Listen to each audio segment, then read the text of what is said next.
बिस्मिल्लाहिर्रहमानिर्रहीम। अस्सलाम वालेकुम स्टूडेंट्स। बेटा आज हम पढ़ेंगे एक्सरसाइज 4.2।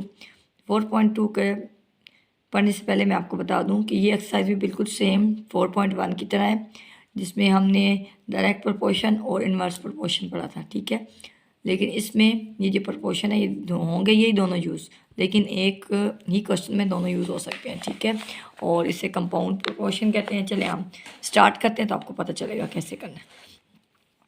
अब क्वेश्चन है जी, a truck driver charges 2000 for 10 kilometre with the load of 800 kg।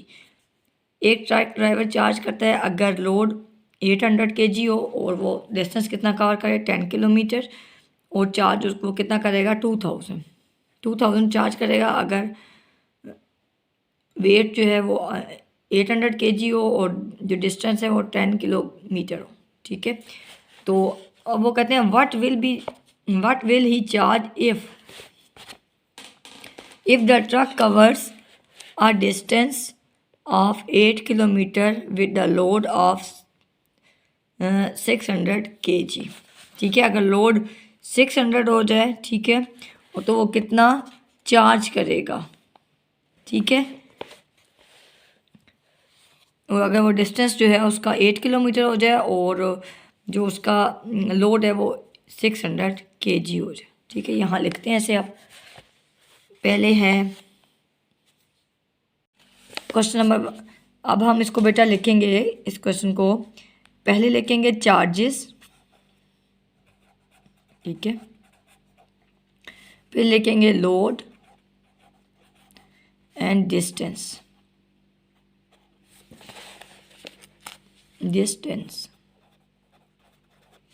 ठीक, अब देखिए बेटा, चार्जेस हमारी किस में है, रुपीज़ में, लोड है केजी में, एंड जो डिस्टेंस है वो किलोमीटर में। ठीक है, ये आपने साथ लिख लेना ताकि आपको पता हो कि ये किस में इनकी वैल्यूज़ हैं। अब चार्जेस 2000 होते हैं, अभी हमने जैसा क्वेश्चन में पढ़ा है, अगर लोड 800 kg हो और वो डिस्टेंस कितना कवर करेगा 10 किलोमीटर। ठीक है, ट्रक ड्राइवर जो है, अब वो क्वेश्चन है कि कितने चार्जेस होंगे। ठीक है, कितने चार्जेस देने चाहिए, जो ना पता उसे एक्स कहते हैं, कि वो डिस्टेंस लोड 600 हो और डिस्टेंस जो है वो 8 किलोमीटर, यानी 8 किलोमीटर डिस्टेंस हो और 600 लोड के साथ वो कितना चार्ज करेगा।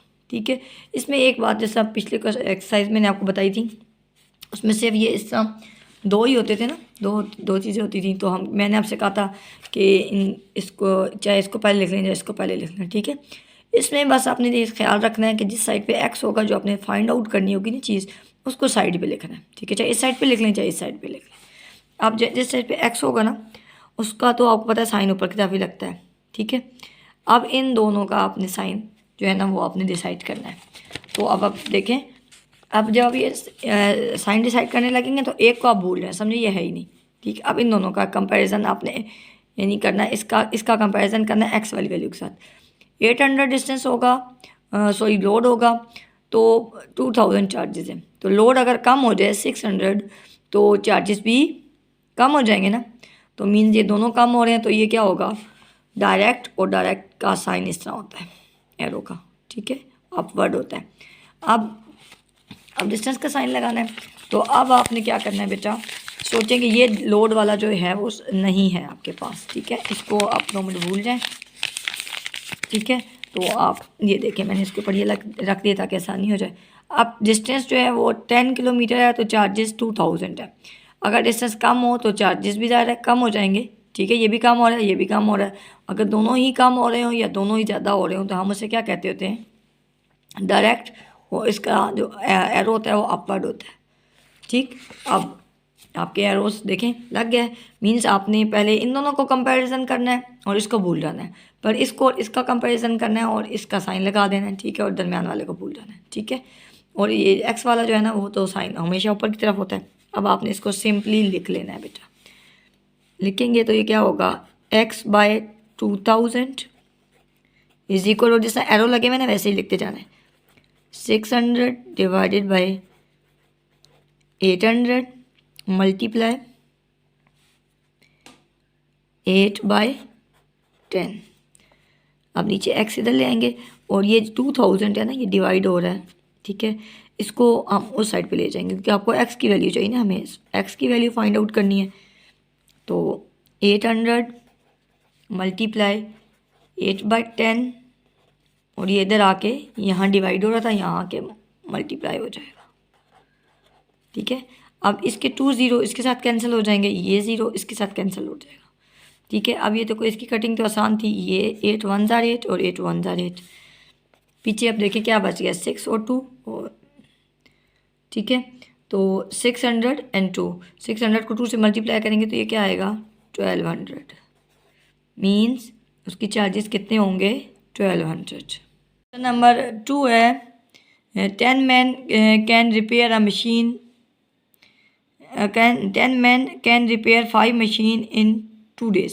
10 लोग जो हैं वो 5 मशीन्स को 2 days में वो उसको रिपेयर कर देते हैं, यानी ठीक कर देते हैं, ठीक है। और how many machines are repaired by 8 man in 3 days। तो वो कहते हैं कि अगर मैन 8 हो जाएं, ठीक है, 10 के बजाय कम हो जाएं और डेज ज़्यादा हो जाएं, 3 हो जाएं, तो वो लोग कितनी मशीन्स को रिपेयर करेंगे, ठीक है। तो मैंने आपसे कहा था जो चीज़ फाइंड आउट करनी होती है, मशीन्स फाइंड आउट करनी है, तो उसको आपने एक साइड पे लिखना है, चाहे इधर लिखें चाहे इधर लिखें, ठीक है। अब देखें हमें क्या इन्फॉर्मेशन दी हुई थी, 5 मशीन्स हैं और उनको 10 मैन 2 days में रिपेयर कर देते हैं, ठीक। अगर मैन जो है वो 8 हो जाएं और डेज 3 हो जाएं सॉरी, तो ये कितनी मशीन्स को रिपेयर करेंगे, ठीक है। यानी 3 days में 8 मैन कितनी मशीन्स को रिपेयर करेंगे, ठीक है। यही क्वेश्चन था ना। अब मैंने आपको बताया था एक्स वाली साइड जो होगी उसको आपने एरो अपवर्ड लगाना है, ठीक। अब आपने क्या करना है बेटा, मैंने आपसे कहा था जब आप कंपैरिजन करेंगे, अब आपने 10 मैन और डेज का के एरोस लगाने हैं, बताना है कि ये इनमें से ये इन्वर्स है या फिर डायरेक्ट है। तो आप ये जो पहले वाला है ना, इसको आप भूल जाएँ कि समझे ये है ही नहीं, ठीक है। आप सोचें, आपने हर दफ़ा क्वेश्चन को इस तरह रीड करना है जैसा मैं कर रही हूँ। 10 मैन हैं तो मशीन 5 मशीन्स को वो रिपेयर करेंगे, ठीक है। तो अगर मैन कम हो जाएं, ठीक है, तो ज़ाहिर है मशीन्स भी कम ही रिपेयर होंगी ना, ठीक। तो दोनों जो हैं वो कम हो रहे हैं, तो मीन्स ये क्या होगा इन्वर्स, सॉरी डायरेक्ट। तो डायरेक्ट का साइन कहाँ होता है, ऊपर की साइड पे, ठीक है। ये इनका इसका साइन ऐसे अपवर्ड होता है, ठीक है। अब हमने ये डेज का साइन लगाना है, तो इसको हम कैसे पढ़ेंगे, 5 मशीन्स 2 days में रिपेयर हो रही हैं, ठीक है, या टू मशीन्स 5 days में रिपेयर हो रही हैं। और अगर डेज ज़्यादा हो जाएं तो ज़्यादा डेज में मशीन्स भी ज़्यादा रिपेयर होंगी, तो दोनों ही बढ़ रहे हैं, तो ये क्या होगा डायरेक्ट प्रोपोर्शन, और एरो ऊपर वाली साइड पे लगेगा। जब आपके एरोज़ लग जाएंगे बेटा, अब आप बेफिक्र हो गए, अब आप अपने सेफ काम करना है, जो लिखा हुआ है जैसे वो लिखा हुआ है वैसे लिख, एरोज़ जिस तरह लगे हुए हैं वैसे आपने काम करते चले जाना है। अभी एक्स है ना, x/5 इज़ इक्वल टू, इसके बाद इक्वल टू लगाना है, ठीक है। और इन दोनों को इक्वल टू के दूसरी साइड पे लिखना है, एक्स वालों को एक साइड पे लिखना है। अब 8/10 मल्टीप्लाई 3/2। अगर आपका एरो जो है ना वो गलत लगा होगा, आपका क्वेश्चन ऑब्वियसली गलत होगा। 8/10 मल्टीप्लाई 3/2। अब हमें यहाँ पे x चाहिए, तो ये 5 इधर आके मल्टीप्लाई हो जाएगा, ठीक है। अब देखिए 5 1 ज़ा 5, 5 2 ज़ा 10, ठीक है। अब 2 1 ज़ा 2, 2 4 ज़ा 8, ठीक है। और अब 2 और 4 की भी कटिंग हो सकती है, 2 1 ज़ा 2, 2 1 ज़ा 2 एंड 2 2 ज़ा 4। अब यहाँ सारी कटिंग होगी तो क्या बच गया, एक 2 बच गया और एक 3, तो 2 3 ज़ा 6 मशीन्स, ठीक है। ये आंसर है आपका बेटा। अब हम पढ़ेंगे question number 3, 12 men can do a work in 8 days. 12 लोग 8 डेज में एक काम को करते हैं, ठीक है। वो काम कितना है ये नहीं पता, आप उसे 1 सपोज कर लेंगे, ठीक है, कि वो 1 है। How many man can do, और कितने लोग और हों तो वो काम can do 3 times of that work in 16 days. और कितने लोग हों कि वही वाला काम अगर 3 टाइम्स हो जाए तो वो 16 डेज में करना है, ठीक है। 3 टाइम का मतलब वो जो हमने काम इधर सपोज किया था ना वो 1, अब वो 3 हो जाएगा 3 टाइम, तो उसको 3 लिख देंगे, ठीक है। अब मैंने आपको बताया था जो चीज़ निकालनी हो, फाइंड आउट करनी हो, उसको एक साइड पे लेके गया। हमने क्या फाइंड करना है, मैन फाइंड करने हैं ना, ठीक है। तो इधर देखिए मैंने यहाँ लिखा है मैन वर्क एंड डेज। तो जो हमें पहले चीज़ गिवन थी वो ये थी कि 12 मैन एक काम को, उस काम को हम 1 सपोज कर लेते हैं, ठीक है। वो कितने डेज में करते हैं, 8 डेज में करते हैं, ठीक। वो कहते हैं और कितने आदमी हमें चाहिए होंगे, कितने आदमी चाहिए होंगे अगर वो काम 3 टाइम्स हो जाए, यानी 1 का 3 टाइम 3 होगा, और डेज़ हमें 16 डेज़ में, यानी 16 डेज़ में उसी काम को ट्रिपल यानी वो हो गया करने के लिए कितने लोग चाहिए होंगे। मैंने आपको बताया था बेटा कि जहाँ होगा ना एक्स, उसका तो एरो हमेशा ऊपर वाली साइड पे लगेगा, ठीक। अब है वर्क का हमने लगाना है, एरो लगाना है, बताना है कि ये इन्वर्स है या प्रोपोर्शन। तो आप इसको फ़िलहाल के लिए भूल जाए। हम देखें 12 मैन एक काम को करते हैं, ठीक है। अगर वो काम ट्रिपल हो जाए, ज़्यादा हो जाए, तो मैन भी ज़्यादा ही रिक्वायर्ड होंगे, मीन्स एक बढ़ रहा है, ठीक है, और तो दूसरा भी बढ़ रहा है, तो ये क्या हो जाएगा, डायरेक्ट, यानी दोनों ही बढ़ रहे हों या दोनों ही काम हो रहे हों तो वो डायरेक्ट होता है, और डायरेक्ट का एरो हमेशा ऊपर वाली साइड पे होता है, ठीक। अब हमें डेज़ का एरो लगाना, बताना है कि ये इन्वर्स है या डायरेक्ट। तो हम अब इसको भूल जाएंगे दरमियान वाले को, ठीक है। इसके ऊपर मैंने एक कागज़ सा रख दिया। 8 डेज़ में 12 मैन एक काम को करते हैं, ठीक है। वो क्या है नहीं पता। अब 12 अगर डेज़ ज़्यादा हो जाएं, ठीक है, तो ज़ाहिर है आदमी भी कम ही रिक्वायर्ड होंगे ना। एक कोई भी काम है जो आपको पता नहीं हमें, और 8 डेज़ में वो 12 लोग वो काम कर लेते हैं, ठीक। तो अगर हमें वो ज़्यादा दिनों यानी कि 8 डेज़ में ना ख़त्म करो, 16 डबल डेज़ हमें मिल जाए तो कम आदमी रिक्वायर्ड होंगे ज़ाहिर है। तो एक बढ़ है और दूसरा क्या है, कम हो रहा है, तो ये क्या हो जाएगा, इन्वर्स। और इन्वर्स का साइन क्या होता है, डाउन। अब आपके एरोज़ जो हैं वो हमने लिख लिए हैं। अब इस क्वेश्चन को सॉल्व करना है, देखिए जैसे एरो लगे मैंने वैसे ही लिखते चल जाना है। x/12 is equal to 3/1 multiply 8/16। मैंने आपसे कहा था जैसे एरो होता है वैसे ही आपने लिखना है, ठीक है। तो ये एरो नीचे की तरफ है तो 8 पहले आएगा और फिर 16। नेक्स्ट आप इसे कैसे करेंगे बेटा, 3/1 मल्टीप्लाई 8/16। अब ये 12 तो आपको नहीं चाहिए ना, इसको हमें x की वैल्यू चाहिए, तो 12 इधर आ जाएगा, यहाँ पे आके मल्टीप्लाई हो जाएगा, ठीक है। अब इस 2 से कटेंगे, 2 8 ज़ार 2 6 ज़ार 8 1 ज़ार 8 1 ज़ार। तो अभी कटिंग ख़त्म होगी तो आंसर क्या आएगा, 3 6 ज़ार 18 मैन रिक्वायर्ड है, ओके। नेक्स्ट क्वेश्चन है question number 4। 100 hens eat 1/4 quantity of feed in 21 days. 100 hens 21 days में 1/4 यानी 1/4 क्वांटिटी जो है ना 1/4, आप 1/4 लिखिएगा। 1/4 जो है वो ईट करती हैं, ये खा लेती हैं, ख़त्म कर लेती हैं, उनके लिए काफ़ी होती है, इनफ होती है। अब आगे है in how many days 84 hens। अगर hens 100 से 84 हो जाती हैं, ठीक है, तो will eat the remaining feed. तो जो बची हुई फीड है उसे कितने दिनों में वो ख़त्म करेंगे, ठीक है। अब हमें पता है कि ये टोटल जो हमारे पास अभी उसने वो खा रही हैं वो हैं जी 1/4। अगर 1/4 है तो बाकी क्या बच जाएगा, इसमें से 3/4 ही बच जाएगा ना, यानी टोटल क्या है 4, और उसमें 1/4 जो खा रही हैं, तो फिर ये 4 में से एक हिस्सा खा लिया तो बाकी हिस्से कितने बच गए, 3, ठीक है। ये कॉमन ही 3 बच गए, ठीक है। अब वो कहते हैं कि 84 hens जो हैं वो रिमेनिंग फीड हमारे पास क्या होगी 3/4, ठीक। अब आपने आगे जहाँ लिखना है ना तो 3/4 लिखेंगे, वही रिमेनिंग है, ठीक है। अब इसको आपकी मैंने यहाँ थोड़ा सा लिख दिया ताकि आपकी वीडियो बहुत लंबी ना हो और सारे क्वेश्चन एक ही जगह पे हो जाए।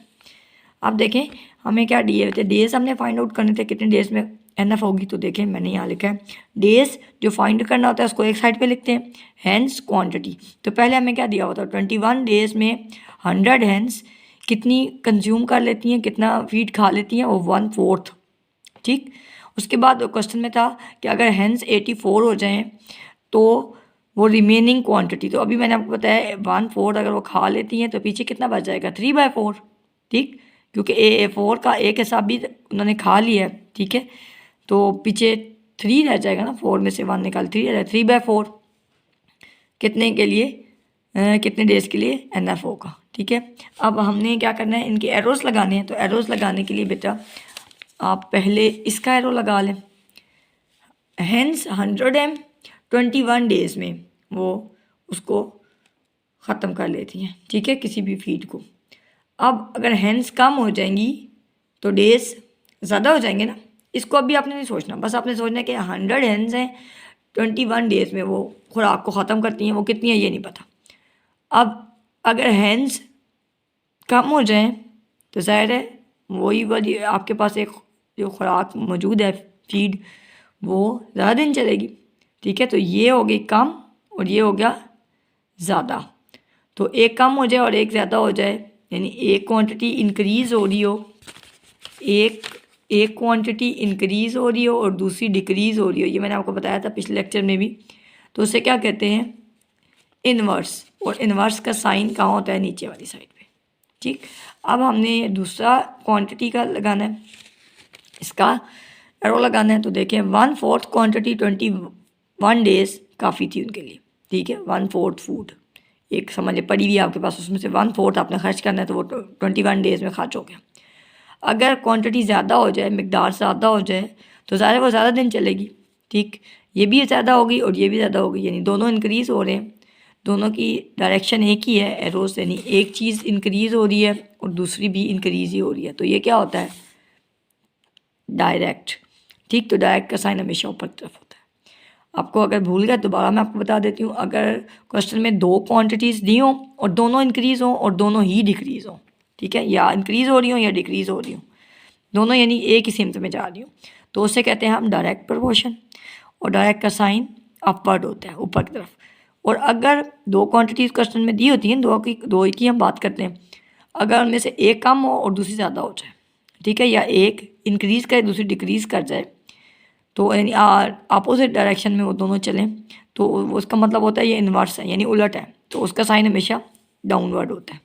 अब जब आपकी ये सारे एरोज़ लग जाएंगे तो उसके बाद जिस तरह ये एरोज़ लगे हैं वैसे आपने लिखते चले जाना है। ये देखिए मैंने लिख दिया। अब आपने इस फ्रैक्शन को देख के बेटा परेशान बिल्कुल नहीं होना, ठीक है। आपने सिंपल जैसा एरो लगा हुआ है वैसे आप लिखते हैं 3/4 होल डिवाइडेड बाय 1/4, ठीक। अब यहाँ तक जब आपने लिख लिया ना, अब आपने क्या करना है, ये जो 21 है ये एक्स्ट्रा है, ठीक है, ये इधर आ जाके मल्टीप्लाई हो जाएगा। अब इसका फैसला करना है, ये आपको समझ नहीं आती कई दफ़ा इतना फ्रैक्शन होगी तो क्या करें। आपने सिंपली ये जो ऊपर वाली होती है ना फ्रैक्शन, 2 फ्रैक्शन अगर डबल फ्रैक्शन हो जाए तो कैसे करते हैं, जो ऊपर फ्रैक्शन होती है उसको सिंपल लिख देना है, और जो नीचे फ्रैक्शन है ना 1/4 आपने इसको इधर अपोजिट करके लिख देना है, यानी ये 1/4 है ना तो ये ऊपर आके 4/1 बन जाएगी। बस अब ये देखिए सिंपल बन गई ना, ठीक है। ये नीचे डबल फ्रैक्शन होती है, इसको ऊपर लें और उसको उलट दें, 1/4 है तो ये 4/1 बन जाएगी, ठीक। अब आपने सिंपली इसकी कटिंग कर लेनी है, 4 1 4 4 4 1 4 4 हो जाएंगे, ठीक है। अब 20 इसकी कटिंग आप इसकी और इसकी कटिंग कर लें, इसकी कटिंग करेंगे तो ये क्या आएगा 21 1 ज़ार और 21 4 ज़ार 84। छोटे नंबर से भी आप कटिंग कर सकते हैं, ठीक है, उससे कोई इशू नहीं है, आंसर सेम आएगा। अब मैं 4 1 ज़ार 4 और 4 2 ज़ार 8, ठीक, और यहाँ से 2 बच जाएगा और 4 5 ज़ार 20। आप देखें ये मैंने छोटी कटिंग इसलिए किया जाके फिर बहुत बच जाएगा, बहुत लंबा हो जाएगा ना, फिर आपको समझ नहीं आएगी, ठीक है। तो अब आपने 3 को 25 से मल्टीप्लाई करें तो क्या आंसर आएगा 75 डेज, ठीक है, ये आपका आंसर आ गया। आपका नेक्स्ट क्वेश्चन है बेटा, ये क्वेश्चन इस तरह है in a factory 49 workers make 1050 article. Article का मतलब होता है चीज़ें। 1050 आर्टिकल्स इन 10 आवर्स। 10 घंटों में 1050 चीज़ें वो बनाते हैं 49 वर्कर्स। ठीक है, अगर वो कहते हैं वन डे, एक दिन 4 वर्कर्स और एबसेंट, 4 वर्कर्स जो है में से चले जाते हैं। ठीक है, 49 में से 4 चले गए तो 45 बन गए। In how many hours can remaining workers make 1350 articles. अगर आर्टिकल्स 1350 बनाने हों, ठीक है, और 4 वर्कर्स भी चले जाएं, ठीक है, तो पीछे वर्कर्स 45 रह जाएंगे, तो वो कितने दिनों में, कितने आवर्स में वो काम कंप्लीट कर लेंगे। ठीक है, इसको यहाँ मैंने बेटा लिख लिया है ताकि आपके लिए आसानी हो जाए और वीडियो पहले ही बहुत लंबी हो रही है तो लंबी ना हो। ठीक है, अब जो चीज़ फाइंड करनी होती है उसे मैंने कहा है आपने साइड पे लिख लेना है आवर्स।